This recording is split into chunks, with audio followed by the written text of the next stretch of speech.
Sure. Talk to you soon. Bye. Hello, everyone, and thank you for joining us. I hope you've been able to connect together. I first would like to acknowledge that I'm speaking to you from the lands of the Wurundjeri Woi-wurrung people of the Kulin Nation, and I pay my respects to their elders past, present and emerging. And I extend that respect to Aboriginal and Torres Strait Islander people here on the call today. So thank you everyone for joining one of our Microsoft 365 sessions talking about cloud files. My name is Sophie and I'm one of the digital transformation consultants here at the Digital Transformation Hub. And I have Anne joining me as well to conduct the presentation. The Digital Transformation Hub is part of the Info Exchange group with Connecting Up. The Hub focuses on digital technology as an enabler to support service transformation, new ways of working, and assisting non-for-profits on their broader digital transformation journey. Before we begin, we'll start with a bit of housekeeping. We're on Microsoft Teams today to make it as interactive as possible, so please turn on your camera and stay on mute during the presentation. If you have any technical issues, please type it in the chat box and I can assist you. We really encourage you to ask any questions as you think of during the session. No question is too silly, so please type it in the chat box and Anne and I will answer them by the end of the webinar. If you are on a Wi-Fi connection or have multiple programs open, this sometimes can affect the audio and video of the webinar. If possible, please close all other programs to help us to have the best experience. Please note the webinar has been recorded and a live link to the recording and the slides and a short survey will be sent after the webinar ends. So today I'm excited to welcome you to Microsoft 365 Working with the Cloud and introduce you to Anne, our presenter today. Hello everyone, thank you for coming to the webinar today. By the end of this webinar, you will be able to evaluate the best option to suit your needs when file sharing, discuss why one option stands out as the preferred option when share file, and weigh up different considerations when file sharing internally and externally to ensure the best fit solutions is selected. So let's get started. There's a distinct benefits to using cloud-based technology for developing files and also for sharing and publishing. Those are, the first one is definitely version history. With version history, the version is automatically updated every time you save a document in the cloud. For example, 0.1, 0.2, 0.3. A history of who last edited the document is also available. So whenever you need to refer or roll back to the previous version, you can just view and pick and roll back to a previous version that is needed. The second one available is sync for offline access. This allows you to save a local copy to your device to work on when you're offline, which means you're not connected to the internet. With cloud, you're also able to collaborate with other people in your team, which means you can edit documents with each other at the same time. Changes will normally be marked up on the document so that you can view who made the changes, what they were, and of course, with this collaborating functions, hand in hand with version control, you will get good use of editing the document together. The next one is external sharing. Instead of sending a file like we used to in the past, you attach the file to emails, the person who received it made some changes, attach the file again to the email and send it back to you. Now with cloud technology, it's very easy to share and edit file with external user as well. However, the recipient will need to be granted access to edit and then read the file when you share them in the cloud. So take care of that. Next one is mobile access. You can access files, documents anytime, anywhere from mobile devices such as your mobile phone or tablet.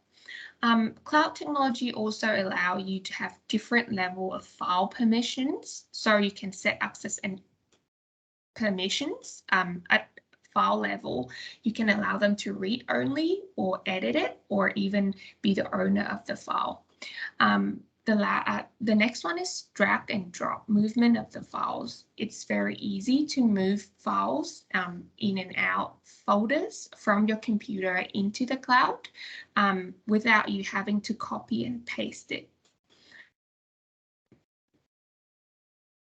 Last one I want to introduce here is the ability to create and store very large file size. Larger file size can previously possible. You used to be limited by your network drive capacity. However, using cloud technology, we now see approximately 250 gigabyte storage capacity, which is massive. So these are some of the benefits when you start using cloud technology. There are different cloud technology that you can make use of in Office 365. To understand this webinar further, let's go back to basics to understand these different cloud technology. These are Teams, SharePoint, OneDrive. Oops, sorry. With Teams, Teams is a collaborative app built for your team. Microsoft have some challenging naming conventions, but this is Teams with an S at the end of it.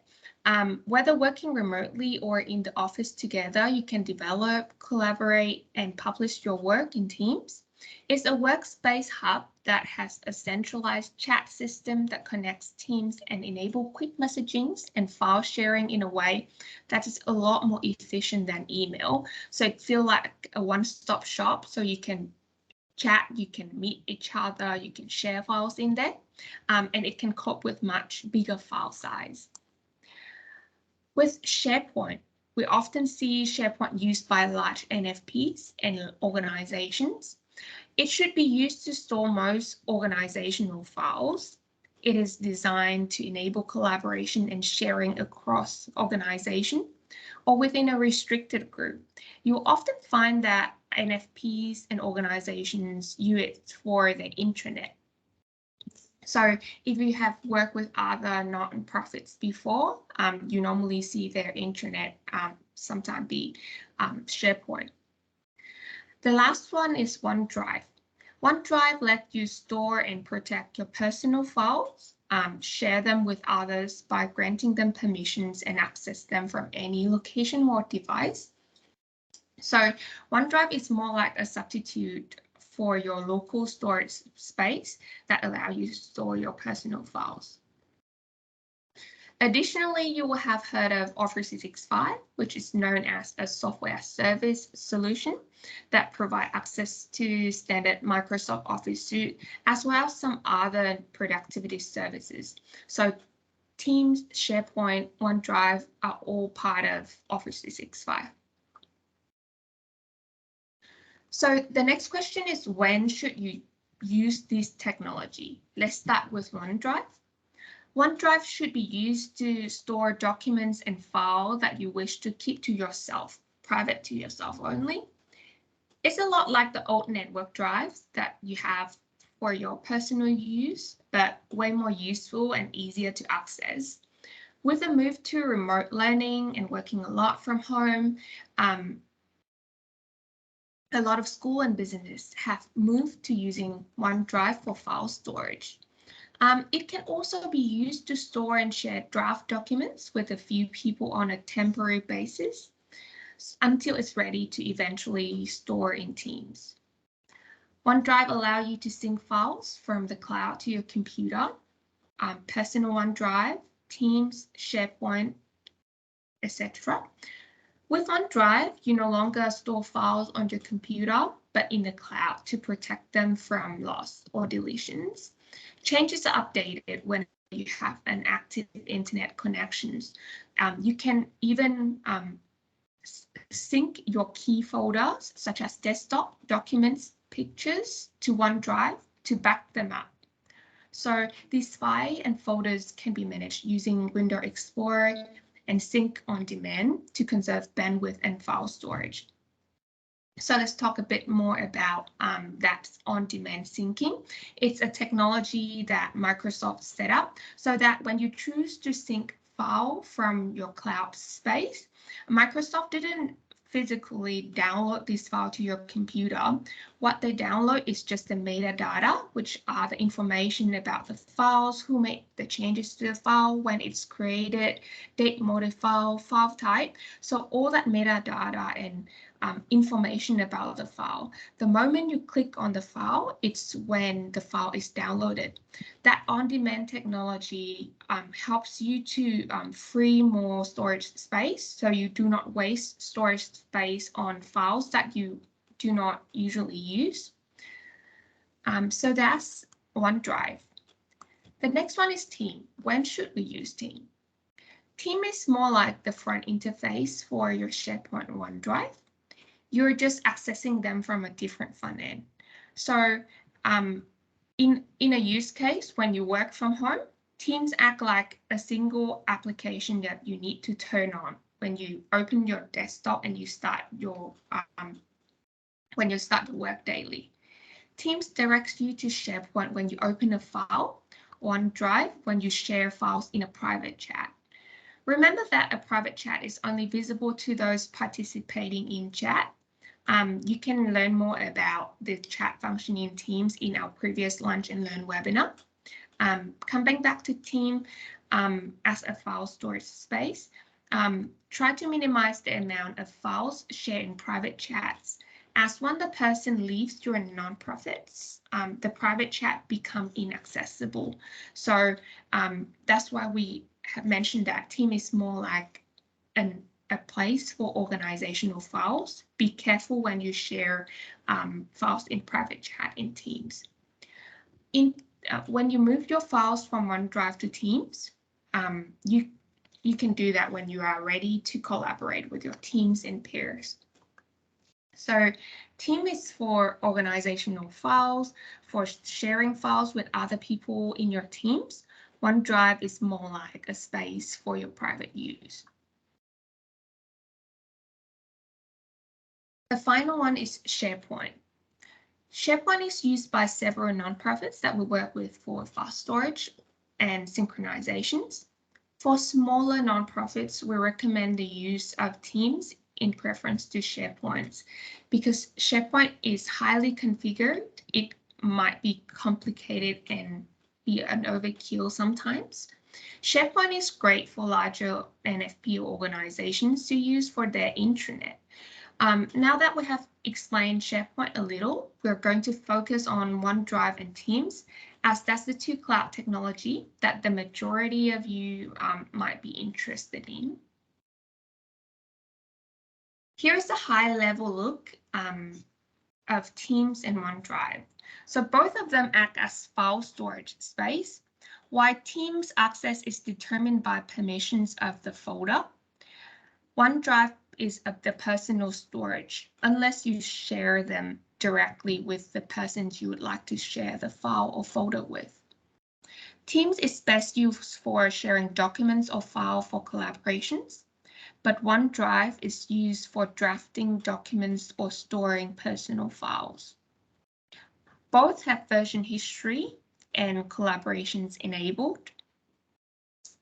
However, Teams is centralized control of permissions, while OneDrive, by default, it's managed individually by the persons who own that OneDrive.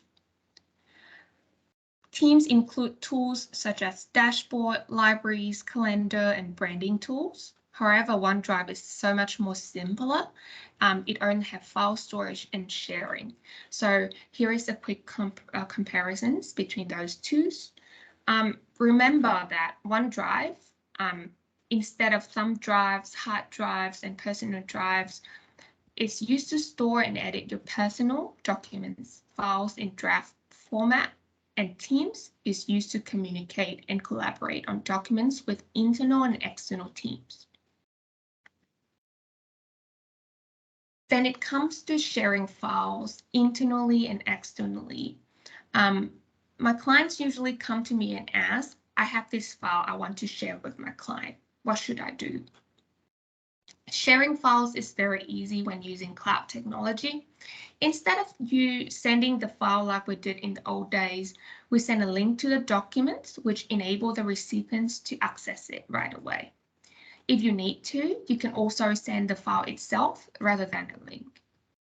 When sending a link to the file in Teams, you do not need to be concerned about the file size or email limits when you meet those file limits when you attach documents to file.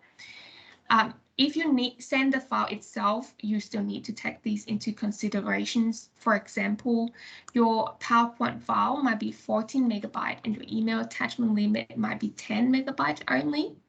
In this scenario, the file will not send. However, with cloud technology, a link is very convenient. There is no file limit or delays. So let's come to a case study. Based on what we have learned so far, we will solve this case study together.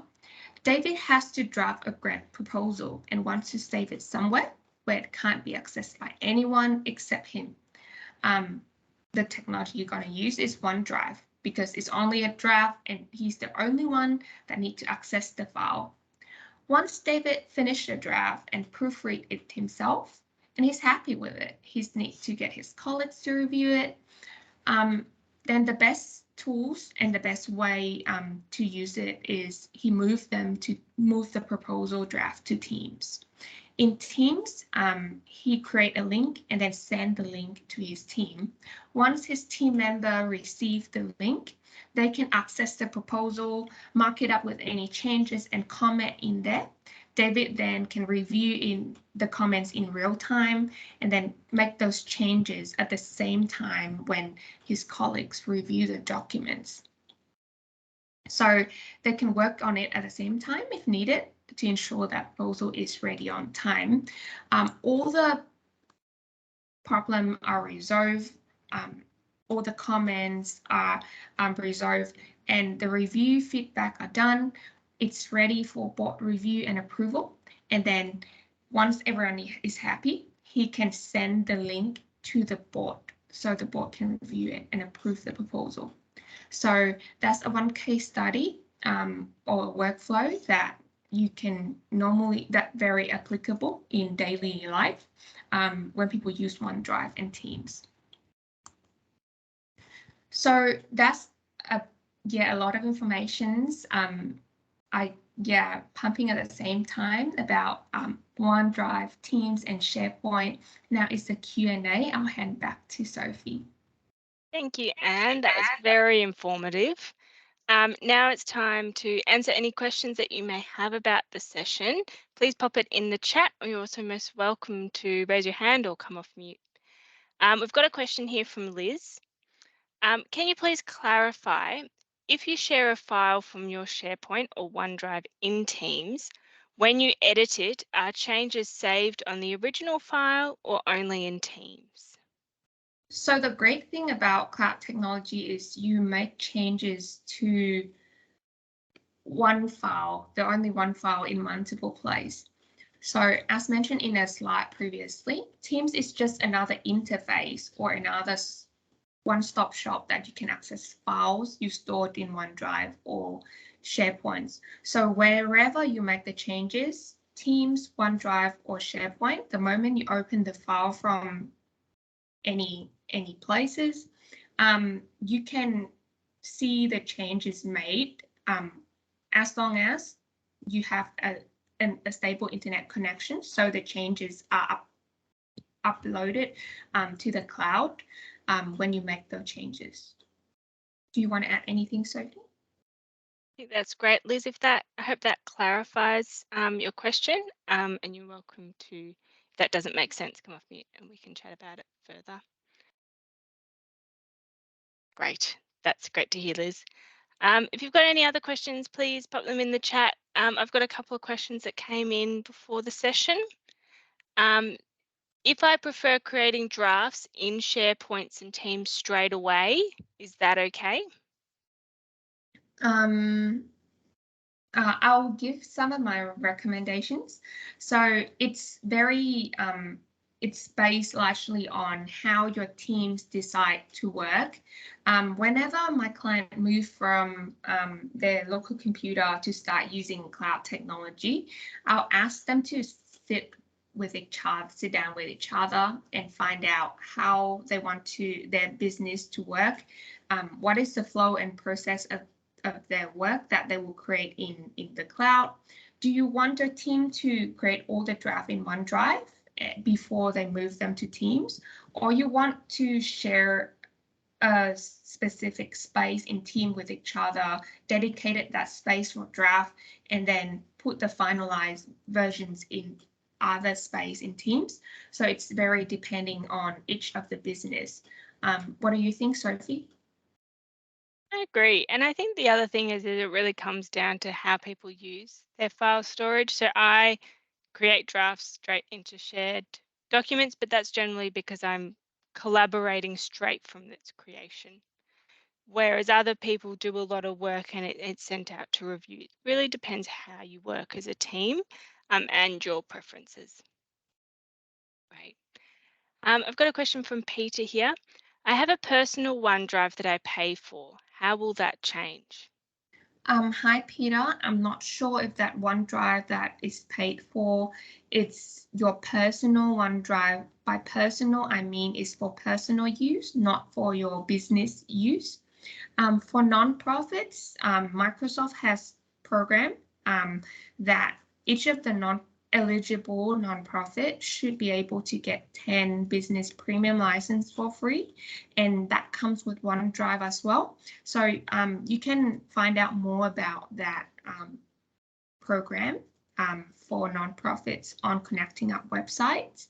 But yeah, your personal OneDrive should not be that different from the business OneDrive that used for business or nonprofits or organizational use. However, with business OneDrive, they do have some features that are more more advanced than the personal OneDrive used for personal use. That what I can say, but it'll be great if you can clarify more about what you mean with that paying for the OneDrive. Yeah, Peter, you're most welcome to come off mute or if clarify your question in the chat if we haven't answered. I have a question from AHPA Secretary. Sometimes people have trouble accessing a link. Any suggestions why? Thank you for your question. There are many reasons causing people having trouble accessing link. It comes with external and internal user.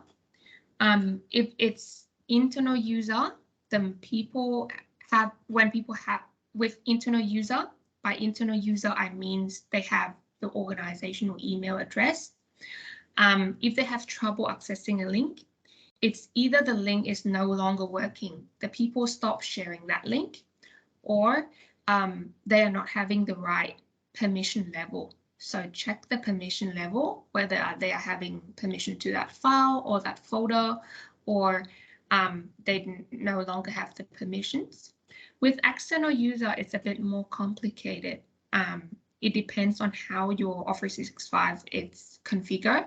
Sometimes organizations strictly configure the permissions that the tenant or the Office 365 environment cannot be accessed by external user at all. So that's the first step. If you do not allow any external user to access the tenant, then there's no point sharing a file because they cannot access the Office 365 environment to even read or access the file. But when they can access the file, it comes down to the right way to configure permissions to access those files. So when you share file with external user, take care, and then let me know if you need more instructions about sharing file with external user through respond email, and I can help you and send you some resources that you can share with your external user. I hope that helps. Right. I think sometimes with link issues and things like that, sometimes it's helpful just to sit down next to the person and see what they're experiencing. Sometimes it comes down to users have different understanding on how it works, and transitioning from quite a traditional use of your files to collaborating in that way can be quite a shift. And so sometimes it's just worth sitting next to them and seeing how they use it. Great. I have a question here from Marcus. Do regular users need to have a Microsoft account? Many of our board volunteers want to use their, I'm going to say personal, whether it be Gmail or other accounts, to sign in and use Teams OneDrive. Is that possible or too complicated? It's possible, but it's a bit tricky. So when you, I normally create a board space for board members. It should be a separate space because they're all user using their personal email, not your not your internal email address. So I create a separate space for them so that I do not accidentally share sensitive files or folders with external user. Once I got that external space, I invite the external user with using their Gmail or their other accounts. Once they got that, if the other accounts is already Office 365 account, then it's easy. They don't need to register for anything. But if it's Gmail or any other services that is not Microsoft, they need to register a Microsoft account with that email, so they can sign in and then they can access that external space.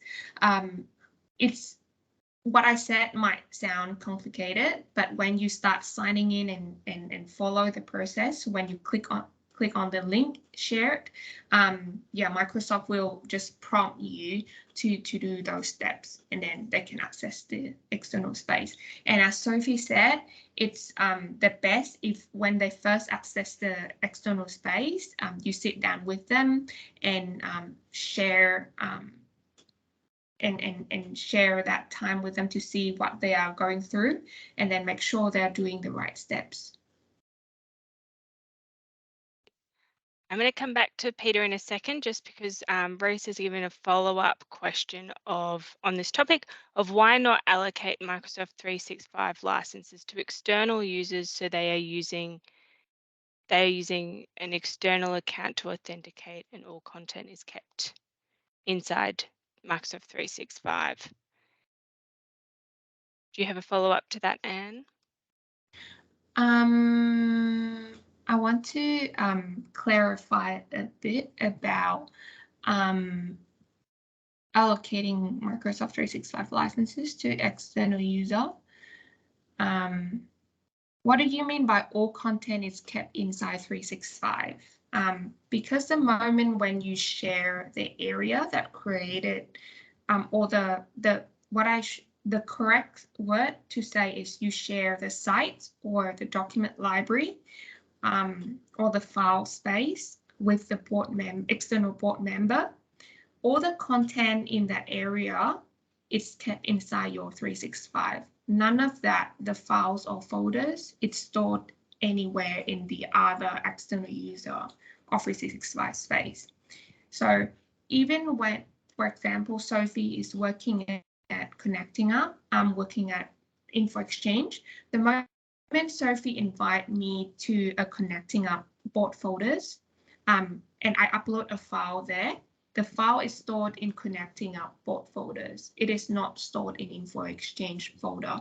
So when you invite an external user to a folder that you've created on your Office 365 tenant, all the files or change made in that area, it's stored in your tenant, not the external tenant.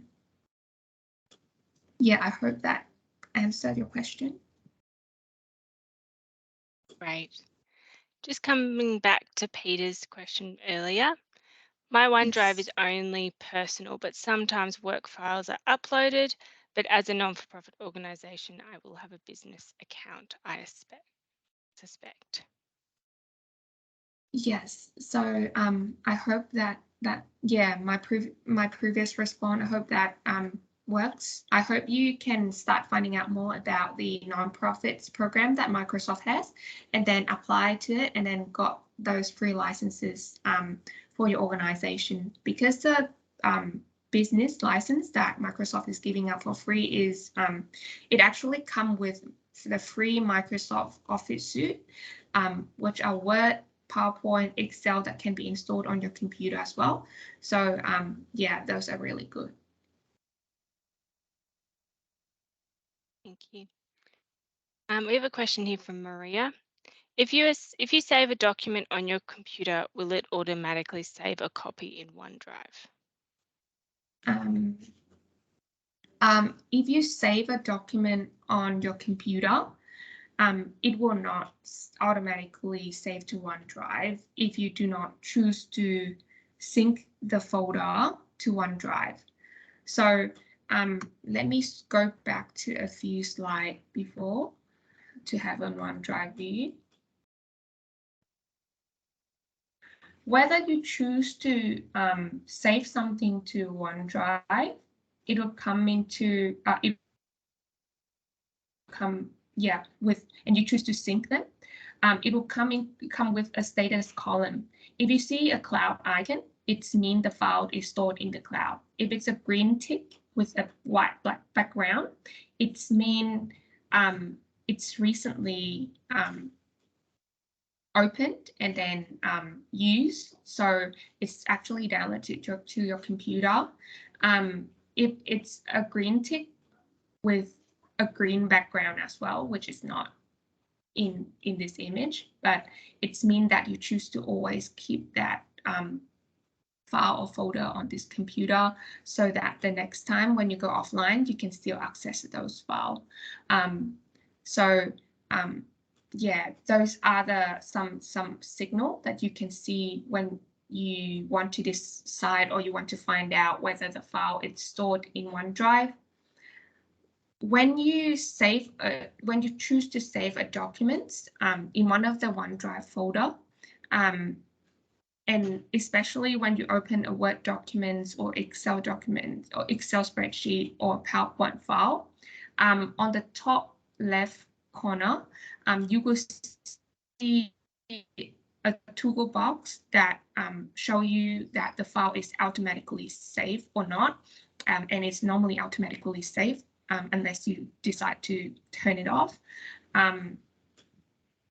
OneDrive can be used to back up important folders or space, such as desktop, downloads, pictures, or documents as well.